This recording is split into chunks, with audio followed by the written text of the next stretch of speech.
Hello and welcome to The Loop. I'm Matt Brudding. And I'm Erin McBride. We're launching the first ever wrong way driver detector corridor in the state. Wrong way crashes are rare, making up only 0.01% of all crashes in the state of Ohio. But when they happen, they are 40 times more likely to be deadly.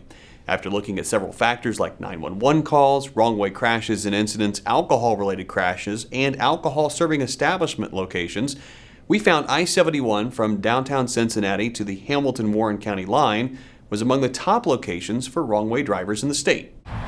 We are outfitting ultimately 23 exits with 92 electronic signs, 4 per location, and 82 detection devices to help us keep these unintentional wrong-way drivers from a very dangerous, potentially deadly situation. The system will notify our traffic management center, where operators will alert law enforcement. We've also been piloting 2 standalone detectors, one in Columbus and the other in Cleveland, with positive results.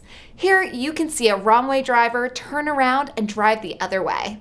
In addition to these electronic devices, ODOT has been adding additional signage, reflectivity, and striping on ramps to deter wrong-way drivers, the vast majority of who are severely impaired by alcohol.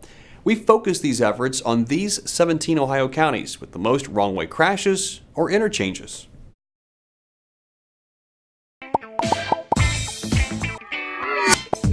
So when we talk about wrong-way drivers, the most common suggestion we get is to install spike strips on the ramps, similar to those you find in a rental car lot.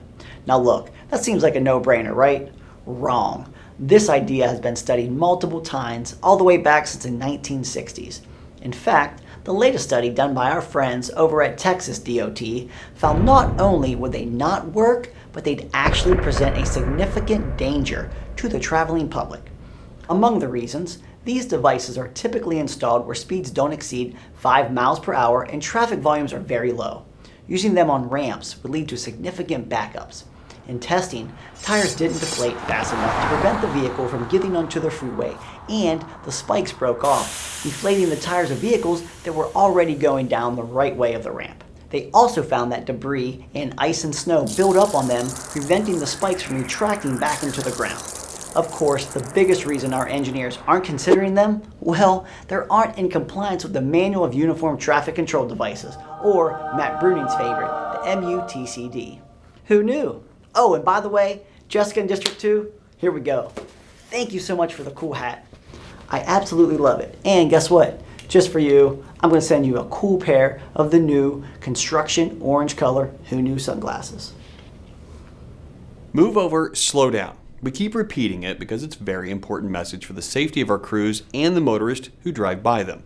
Last week, 3 of our ODOT crews were struck while working on roads in Allen, Franklin, and Scioto County. Thankfully, no one was injured, and as you can see, the damage was only minor this time. Unfortunately, on the same day, 2 workers from the South Carolina DOT were killed while patching potholes. Please slow down and move over for all roadside workers.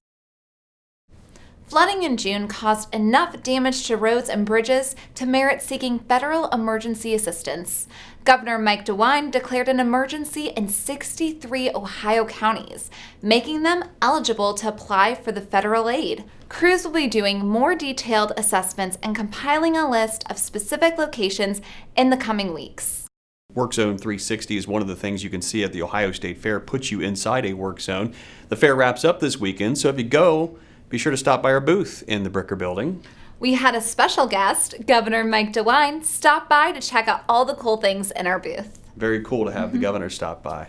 Get more ODOT news online at transportation.ohio.gov. Follow us on social media, and we always love your story ideas and feedback to loop@dot.ohio.gov. And keep sending us great videos just like this one from Transcom, which is an event that brings transportation communications professionals across the nation together.